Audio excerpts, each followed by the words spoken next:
សូមជម្រាបសួរពុកម៉ែបងប្អូនជាទីមេត្រីបាទសូមស្វាគមន៍មកកាន់ Channel ទូកងថ្នមស្នេហ៍បាទថ្ងៃនេះសូម review ទូកមួយគ្រឿងដែលមានព្រះនាមថាពវណ្ដែតធិបតីបាទមើលព្រះនេតមើលរូបគំនូទេពធីតាអង្គុយលើរាជសីហើយនឹងមានស្លឹកពោ3សន្លឹកអមជាមួយនឹងពណ៌រំលេចយ៉ាងឆ្អិនឆ្អៅជាមួយនឹងក្បូរក្បាច់រចនាដ៏ស្រស់វិចិត្រមួយគ្រឿងនេះគឺជាទូកពុកម៉ែបងប្អូននៅភូមិខ្វែកលួងស្លែងបាទចំណោះជើងវត្តពវណ្ដែតមួយគ្រឿងនេះគឺជាប្រភេទទូកលេងចន្ទុលបាទជាប្រភេទទូកលេងចន្ទុលហើយយើងសង្កេតឃើញសាច់មៀតគឺស្អាតសាច់មៀតធំក្បាលឡើងតិចបាទក្បាលឡើងតូចទេបាទមិនសូវធំទេក្បាលឡើងហើយមានសភាពស្អាតសាច់ឈើក៏ស្អាតទូកក៏ស្អាតរចនាបថការលាបលន់ក៏មានភាពស្រស់ប្រណិតផងដែរបាទនេះយើងមកដល់ថ្ងៃនេះកំសៃនៃទូកបាទហើយយើងមកដល់ចំណុចពិសេសបាទជាប្រភេទទូកលេងចន្ទុលអញ្ចឹងទូកលេងចន្ទុលគឺមានចន្ទុលនៅនេះគឺជាចន្ទុលកន្លែងនេះគឺគេដាក់ចន្ទុលទល់នេះ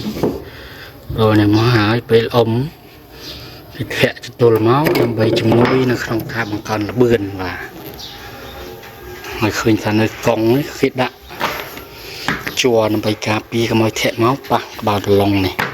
មុតដៃមុតជើងបាទមុតជើងបាទមិនមុតដៃទេបាទធាក់ជើងនេះអូក្បាច់រចនាគេមើលចុះបាទស្រស់ប្រណិតល្អណាស់នេះមកដល់វ័នកន្សៃគឺហៅថាតងកន្ត្រៃហ្នឹងគឺអូក្បាច់រចនាគឺកាន់តែប្រណិតថែមទៀតបាទនេះរចនាបថកតុយហង្សនេះកំសៃគេបាទងោខ្ទើតស្អាតណាស់បាទរចនាបថកងអប់មកហើយទូគ្រឿងនេះ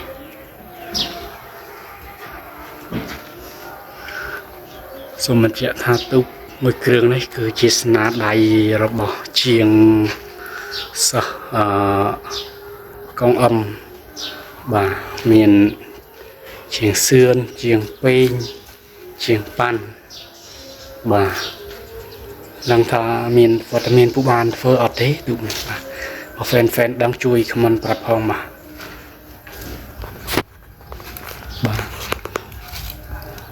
នេះផ្នែកចន្ទុលបាទឃើញថារៀបចំទុកដាក់ក្នុងរោងជ័យថ្មីបានស្អាតហើយដាក់ខ្នោះដាក់ការពារទូកញែកសាច់ញែកអីទប់ស្អាតហើយបាទគ្រប់ទូកទាំងអស់ឃើញមានដាក់គ្រប់ទូកទាំងបញ្ជាក់បានពីការយកចិត្តទុកដាក់ការថែរក្សាទូកបានល្អ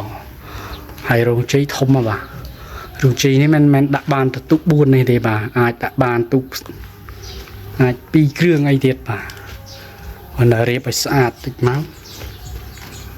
អាចដាក់បាន2គ្រឿងទៀតបាទ